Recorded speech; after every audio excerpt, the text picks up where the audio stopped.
In the pursuit of happiness, much of the conventional wisdom, even that stemming from robust social science research, often proves unhelpful due to its lack of practical applicability. As Arthur C. Brooks highlights in his column, advice such as feel important, be happily married, or even be Danish might be associated with a happier life, yet they offer no actionable steps for most individuals. This fundamental weakness in much academic research, being descriptive or explanatory rather than prescriptive, motivates a crucial inquiry. What strategies are both effective and feasible for enhancing happiness, starting today? To address this, an international team of scholars in 2020 compiled 68 common pieces of happiness advice and had 18 distinguished academic experts rate them on their effectiveness and feasibility. The resulting top 10 list, assessed by Brooks, offers tangible pathways to greater well-being, grounded in robust data. The first practical recommendation is to invest in family and friends. Research strongly suggests that rather than acquiring material possessions, resources should be dedicated to strengthening one's closest relationships through shared experiences and dedicated time. This underscores the profound human need for connection and belonging. Secondly, joining a club or fostering social capital is highly recommended. Voluntarily and regularly associating with others, whether formally or informally, has long been recognized for cultivating a sense of belonging and safeguarding against loneliness and isolation. A straightforward approach to boosting happiness is to be active both mentally and physically. Brooks suggests a simple routine: dedicating an hour to walking and an hour to reading, unrelated to work, each day.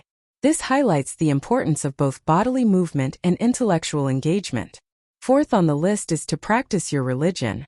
Brooks interprets this broadly, encompassing any spiritual or philosophical path that encourages a search for transcendent truths beyond daily life, even if one does not adhere to a traditional faith. This speaks to the human quest for meaning and purpose.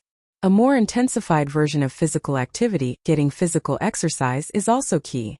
This involves supplementing daily walks with a purposeful exercise plan, as consistent engagement in various types of exercise is shown to enhance mood and improve social functioning. Acting nicely emerges as a readily achievable happiness booster. Agreeableness consistently demonstrates a strong positive correlation with happiness and is an attribute that can be cultivated with relative ease.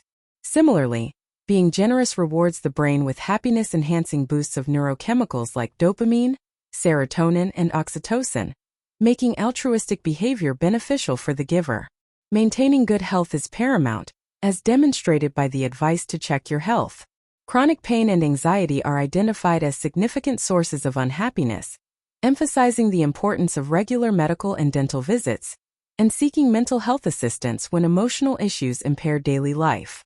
Experiencing nature is another powerful strategy. Studies indicate that walking in natural environments, such as woodlands, significantly reduces stress, elevates positive mood, and enhances working memory more effectively than urban walking. Finally, socializing with colleagues outside of work is identified as a practical happiness enhancer.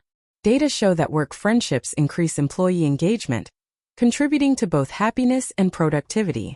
Brooks suggests that the shift to remote work during the pandemic may have inadvertently diminished these non-monetary benefits of work, potentially contributing to phenomena like the Great Resignation. Brooks notes that these 10 ideas, while perhaps not revolutionary, your grandmother might have offered similar counsel, are validated by experts for their effectiveness and practicality. As Sonia Lyabomirsky and Gretchen Rubin attest, the challenge often lies not in knowing what to do, but in actually doing it. Conversely, Brooks' column also highlights several common but bad happiness guidelines. For instance, working part-time is often infeasible for many, and building wealth explains a mere 1% of happiness differences. Furthermore, the experts in the 2020 study showed little enthusiasm for creating a pride shrine dedicated to past accomplishments, as reminding oneself of past greatness can, counterintuitively, decrease current satisfaction. Other unhelpful adages include "if it feels good, do it," which can lead to detrimental habits and detract from a deeper sense of purpose, and "let your anger out," which research clearly shows leads to more anger, not relief. Brooks generally cautions against any advice that encourages being managed by emotions and desires. Ultimately, Brooks posits that individual tactics, however effective, are most powerful when integrated into a comprehensive happiness strategy. This strategy comprises three key parts. First, a commitment to understanding happiness, whether through science, philosophy, or faith. Second, the practice of good happiness hygiene, treating the top 10 actionable ideas as systematic habits rather than occasional fixes, consciously aligning them with one's understanding of happiness. Third, and finally, sharing one's knowledge and progress with others. Beyond its ethical dimension, teaching others solidifies one's own philosophy and habits into consciousness. In conclusion, happiness is not a matter of chance. It is something individuals can actively manage and cultivate, both for themselves and to share with others, regardless of their circumstances. By focusing on practical, research-backed actions and integrating them into a deliberate strategy, one can proactively build a more joyful life.